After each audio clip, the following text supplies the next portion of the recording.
Hi, hello friends. Welcome to Lone Wolf. இன்னைக்கு again ஒரு interesting story. ஒரு elderly couple அவங்களுடைய சன்னை ஹையர் ஸ்டடீஸ்க்கு அப்ராட் அனுப்பணும், அதாவது அமெரிக்கா அனுப்பணும். அந்த எல்டர்லி கப்பிளுடைய சன் இன்ஜினியரிங் முடிச்சிட்டாரு. அவர் மேற்கொண்டு ஹையர் ஸ்டடீஸ்க்கு அமெரிக்காவுக்கு போகணுன்னு ஆசைப்படுறாரு. அங்கே போயிட்டு படிச்சுட்டு அப்படியே ஜாப் கண்டினியூ பண்ணணும் அப்படிங்கிறது தான், ஜாப் தேடி அங்கேயே செட்டில் ஆகணுங்கிறது தான் அவருடைய ஆசை. இந்த எல்டர்லி கப்பிள் ஒரு சின்ன ஊரில் இருக்காங்க. அந்த பர்சனுடைய அப்பா வந்து இஸ் அ ரிட்டையர்டு டீச்சர், அம்மா ஹவுஸ் ஒய்ஃப். ஸோ ஒரு சின்ன வீடு இருக்கவங்க கிட்ட சொந்தமாக, மற்றபடி ஒன்றும் பெருசாக இன்கம் இல்லை, ஒன்றும் பெரிய பணக்காரங்க கிடையாது. அவங்களுடைய கெப்பாசிட்டிக்கு ஒரு 10 lakhs அவங்களுடைய சன் கிட்ட ரெடி பண்ணி கொடுக்குறாங்க. வேறஸ் ஆக்சுவல் செலவு என்னென்னா 25 lakhs அவங்களுக்கு தேவைப்படுது. ஸோ பேலன்ஸ் 15 lakhs பேங்க்கில் ட்ரை பண்ணுறாங்க. பட் பேங்க்கில் லோன் கிடைக்கல.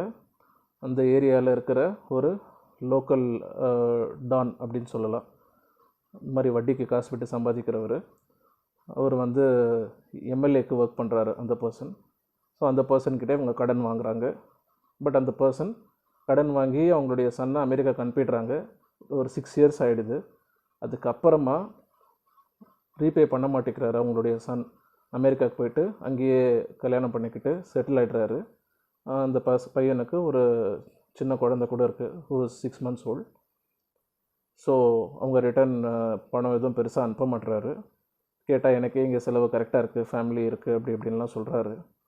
ஸோ இவங்களுடைய பென்ஷன் வச்சு தான் இங்கே ஓட்டிகிட்ருக்காங்க. பட் மந்த்லி இன்ட்ரெஸ்ட் பே பண்ணணும் இல்லையா, அந்த பர்சன் கிட்ட அவங்க கடன் வாங்கினது 15 lakhsக்கு இன்ட்ரெஸ்ட் பே பண்ணணும்.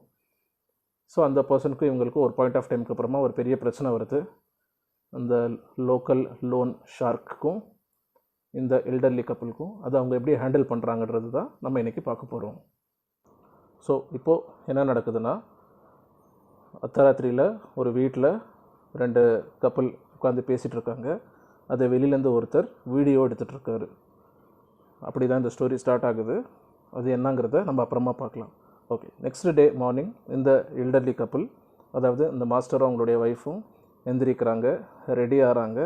ரெடி ஆகிட்டு அவங்க ஏரியாவில் இருக்கிற ஒரு ரிக்ஷா மேன் கிட்ட ஒரு இடத்துக்கு போய் சேரணும், எவ்வளோ வாடகை அது இதெல்லாம் கேட்டுட்டு அந்த ரிக்ஷாவில் ஏறி உட்காடுறாங்க. உட்காந்துட்டு மார்க்கெட்டுக்கு போகிறாங்க. எங்கே போகிறாங்கன்னா, இன்டர்நெட் ப்ரௌசிங் சென்டருக்கு அவங்க போகிறாங்க. அவங்களோட பையன் கூட பேசுகிறதுக்கு ஸ்கைப் காலில். அங்கே போன உடனே அங்கே அந்த ஷாப் கீப்பர் வந்து கனெக்ட் பண்ணி கொடுக்குறாரு ஸ்கைப்பில்.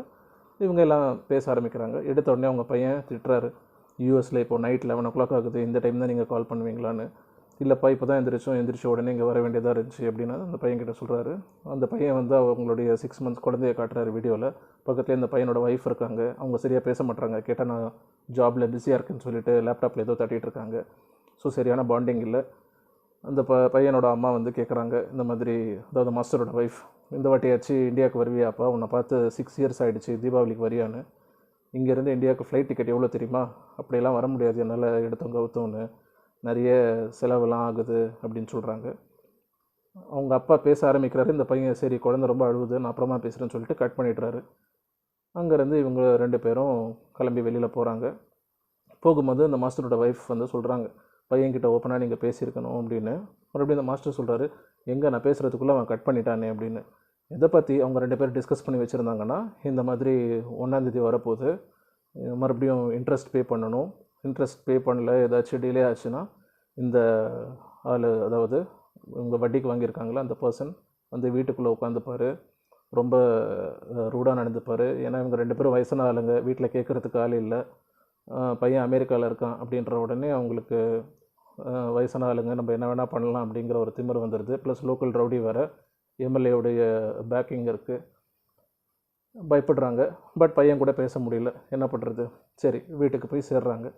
வீட்டுக்கு போய் சேர்ந்துட்ட அப்புறமா இந்த மாஸ்டர் என்ன பண்ணுறாரு, இவர் ரிட்டையர்ட் மாஸ்டர் இல்லையா, அந்த ஏரியாவில் இருக்கிற பசங்களுக்கெல்லாம் டியூஷன் கற்றுக் கொடுக்குறாரு, டியூஷன் எடுக்கிறாரு, எல்லா சாப்டர்ஸும் சொல்லித்தராரு.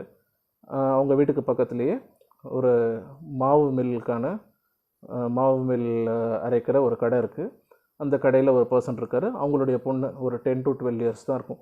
அவங்களுக்கும் இவங்க தான் டியூஷன் எடுக்கிறாங்க. இந்த மாஸ்டர் தான். எல்லோரும் இவங்க வீட்டுக்கு வருவாங்க, டெய்லி டியூஷன் எடுப்பாங்க. டியூஷன் எடுத்துகிட்ட அப்புறமா ஈவினிங் எல்லாம் கிளம்பிடுவாங்க. இவர் வந்து இவருடைய ஒய்ஃப்க்கு சும்மா ஸ்டோரி படித்து காட்டுவார், அப்படியே தூங்கிடுவாங்க. இதுதான் அவங்களுடைய ரொட்டீன், ஒரு simple life. Next day morning என்ன ஆகுது அப்படின்னு பார்த்தீங்கன்னா, இந்த லோன் ஷார்க், அதாவது வட்டிக்கு காசு வாங்கியிருந்தாங்கல்ல அந்த பர்சன், நெக்ஸ்ட் டே ஈவினிங் வராரு. ஒரு 7 மணிக்கு இவங்க வீட்டுக்கு வந்து கதவு தட்டுறாங்க.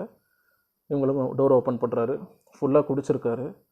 ஒரு ப்ராஸ்டியூட்டோட இவங்க வீட்டுக்கு வந்து ஹாலில் உட்கார்றாரு. உட்காந்துட்டு எனக்கு சைட் டிஷ் கொண்டு வா அப்படிங்கிறாங்க. மாஸ்டர் சொல்கிறாரு, இல்லை நாங்கள் பியூர் வெஜிடேரியன், சைட் டிஷ் நான் வாங்கிட்டு வந்திருக்கேன், பிளேட்டில் வச்சு கொண்டு வாங்க அப்படின்றாங்க. பிளேட்டில் வச்சு கொண்டு வந்து கொடுக்குறாங்க வேறு வழி இல்லாமல். கொடுத்துட்டு அப்புறமா இவர் வந்து வட்டிக்கு கொடுக்க வேண்டிய காசு கொடுக்குறாரு. இந்த மாஸ்டர் கொடுத்துட்டு 2000 ரூபாய் மட்டும் ஷார்ட்டேஜாக இருக்குது, ஒரு 5 days டைம் கொடுங்க, நான் பே பண்ணிடுறேன் அப்படின்னு சொல்கிறாரு. உடனே இந்த பர்சன் அந்த மாஸ்டரை முறைச்சி பார்க்குறாரு. பார்த்துட்டு அவங்க வீட்லேயே உட்காந்து தண்ணி அடிக்கிறாரு, சரக்கு அடிக்கிறாரு. அடிச்சுட்டு அந்த சைட் டிஷ்லாம் சாப்பிட்றாரு. சாப்பிட்டுட்டு எந்திரிக்கிறாரு. மாஸ்டரும் அவங்களுடைய ஒய்ஃபும் இவர் கிளம்புறாரு அப்படின்னு நினைக்கிறாங்க. பார்த்தா இல்லை, நேராக அவங்களுடைய பெட்ரூம் யூஸ் பண்ணிக்கிறேன்னு சொல்லிட்டு நேராக போய் அந்த ப்ராஸ்டியூட்டை கூப்பிட்டு அவங்களுடைய பெட்ரூமுக்கு போயிடுறாங்க. போயிட்டு கொஞ்சம் நேரம் கழித்து வெளியில் வராங்க. வந்துட்டு ஒழுங்காக டைமுக்கு இன்ட்ரெஸ்ட்டை ரீபே பண்ணிவிடுங்க, எனக்கும் நிறைய செலவு இருக்குது அப்படின்னு நக்கலாக சொல்லிவிட்டு அவர் போய்ட்றாரு. அந்த ப்ராஸ்டியூட்டும் போய்ட்றாங்க. இந்த மாஸ்டர் ரொம்ப ஃபீல் பண்ணுறாரு. மாஸ்டரோட ஒய்ஃபும் ரொம்ப ஒரு மாதிரி ஆகிடுறாங்க. மாஸ்டர் அவங்க ஒய்ஃபை வெயிட் பண்ண சொல்லிட்டு உள்ளே போயிட்டு ரூமெல்லாம் க்ளீன் பண்ணுறாரு.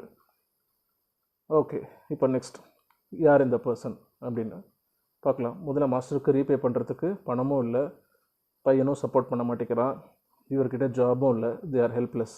இது ஒரு பக்கம். சரி, இப்போது வந்துட்டு போன இந்த பர்சனை பற்றி கொஞ்சம் தெரிஞ்சுக்கலாம். யார் இந்த பர்சன் அப்படின்னு கேட்டிங்கன்னா, சேம் அந்த ஏரியாவுடைய எம்எல்ஏ கீழே இவர் வேலை செய்கிற ஆள். ஒரு லோக்கல் ரவுடி. அவருக்கு எம்எல்ஏக்கு வேண்டியது எல்லாமே பண்ணுவார். எம்எல்ஏடைய பிஸ்னஸ்லாம் இவர் தான் பார்த்துக்கிறாரு. வட்டிக்கு விட்டுறது, வாங்குறது, கட்ட பஞ்சாயத்து, அது இதெல்லாம்.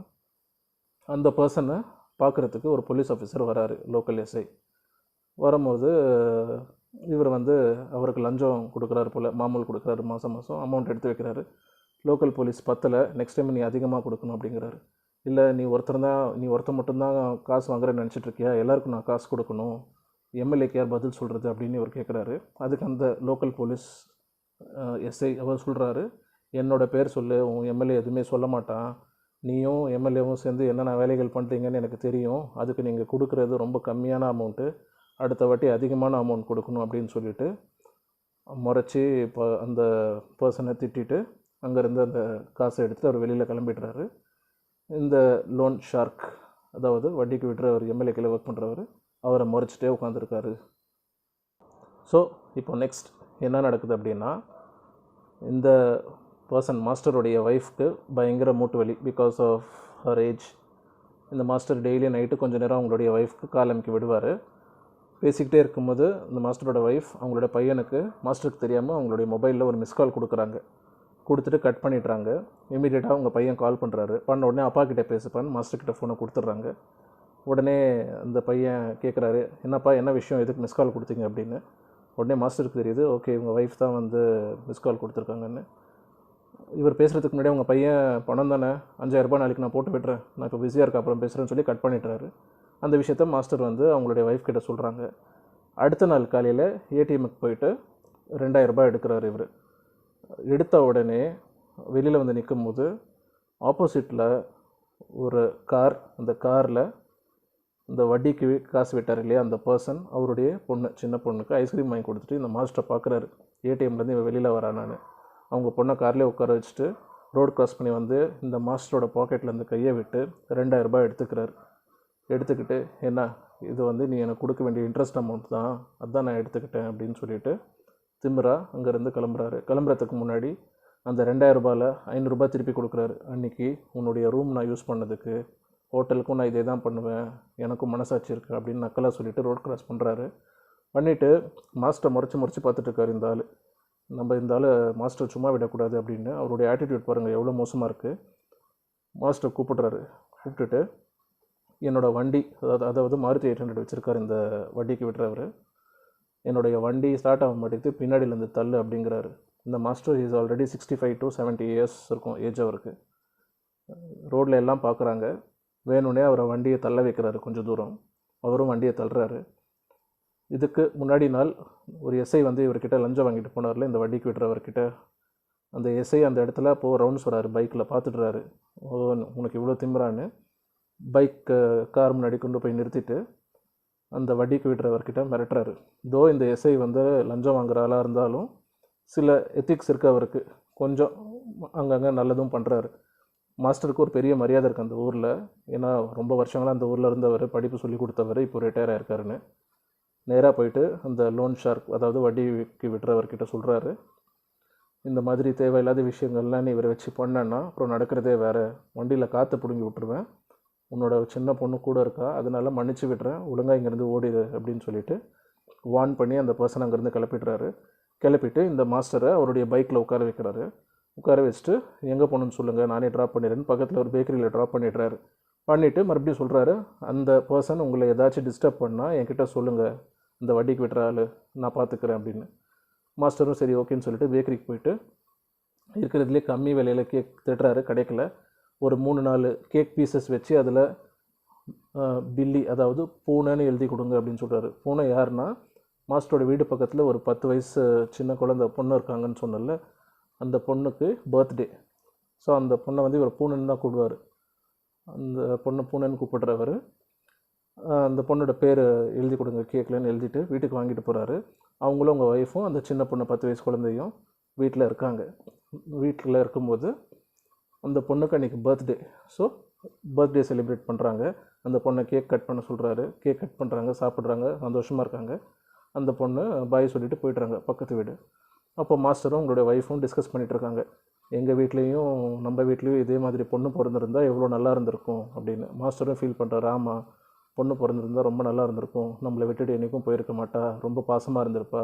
பையன் பாரு இப்போ நம்மளை மதிக்க கூட மாட்றான், அவனுக்காக நம்ம எவ்வளோ கஷ்டப்பட்டு வெளியில் லோன் கீன்லாம் வாங்கி ஃபாரினுக்கு அனுப்பணும், நல்லா இருக்கணும் ஃப்யூச்சர்னு. ஃபாரினுக்கு போனவன் படிச்சுட்டு வரேன்னா, அப்புறமா வேலை கிடச்சிச்சு அப்போ வரேன்னா, அப்புறமா அங்கேயே கல்யாணமும் பண்ணிக்கிட்டான். இப்போது பேத்தி பிறந்திருக்கா, 6 வருஷம் ஆச்சு, இன்னும் கூட நம்மளை பார்க்க வரலையேன்னு ரொம்ப ஃபீல் பண்ணிகிட்ருக்காங்க. இந்த மாஸ்டரும் அவங்களுடைய ஒய்ஃபோட nature it's very very soft nature. அவங்களுக்கு எந்த அளவுக்கு சாஃப்ட்னா, வீட்டில் எலி சிக்கிறதுக்கான ஒரு ட்ராப் வச்சுருக்காங்க. அந்த ட்ராப் வந்துட்டு அப்புறமா எலியை கொண்டு போய் வெளியில் குப்பை தொட்டியில் தான் மாஸ்டரோட ஒய்ஃப் விட சொல்கிறாங்க. மாஸ்டர் வந்து சின்ன ஷாக் வைக்கிற டெக்னாலஜி மாதிரியான சின்ன மிஷின்லாம் கண்டுபிடிச்சி வச்சுருக்காரு. எலி மாட்டினோடனே அடுத்த வாட்டி கொண்டு விடலாம், நம்ம என்ன தான் கொண்டு போய் வெளியில் விட்டாலும் வீட்டுக்குள்ளே வந்துடுதுன்னு. பட் மாஸ்டருடைய ஒய்ஃப் ரொம்ப சாஃப்ட் நேச்சர். என் வீட்டில் எந்த கொலையும் நீங்கள் செய்யக்கூடாது, எலியாக இருந்தாலும் சரி எடுத்துகிட்டு போய் வெளியில் விடுங்க அப்படின்னு சொல்கிறாங்க. ஸோ ஒரு பக்கமாக சாஃப்ட் நேச்சரான இந்த கப்புள்ஸ், யாரையுமே எலியாக இருந்தாலும் கொல்லக்கூடாதுன்னு நினைக்கிறவங்க, பையன் மேலே ரொம்ப பாசம் உள்ளவங்க, பையன் திரும்பி வரமாட்டானான்னு ஏங்குறவங்க. இன்னொரு பக்கமாக இந்த லோன் ஷார்க், வட்டிக்கு விடுறவர். இந்த வயசானவங்க வீட்டில் யாரும் இல்லை, இவங்க நம்மக்கிட்ட பணம் வேறு வாங்கியிருக்காங்க, வட்டி ரீபே பண்ணணும், கேட்குறதுக்கு ஆள் இல்லை, இவங்களை மிஸ்யூஸ் பண்ணணும், எம்எல்ஏ பேக்கிங் இருக்குது, ஏரியாவில் இருக்கிற லோக்கல் கையெல்லாம் தெரியும். இன்னொரு பக்கமாக இந்த ஸ்ட்ராங் பர்சன். இந்த 2 பேருக்குள்ளே ஒரு சின்ன பிரச்சனை நடக்குது. அந்த பிரச்சனையை இந்த எல்டர்லி கப்புள் எப்படி ஓவர் கம் பண்ணி வராங்கன்றது தான் நம்ம அடுத்தடுத்து பார்க்க போகிறோம். அதை வெயிட் பண்ணி நம்ம நாளைக்கு பார்க்கலாம். I hope this was interesting. Meet you again tomorrow. Okay? Until then, please like, share, subscribe. Take care. See you tomorrow. Bye.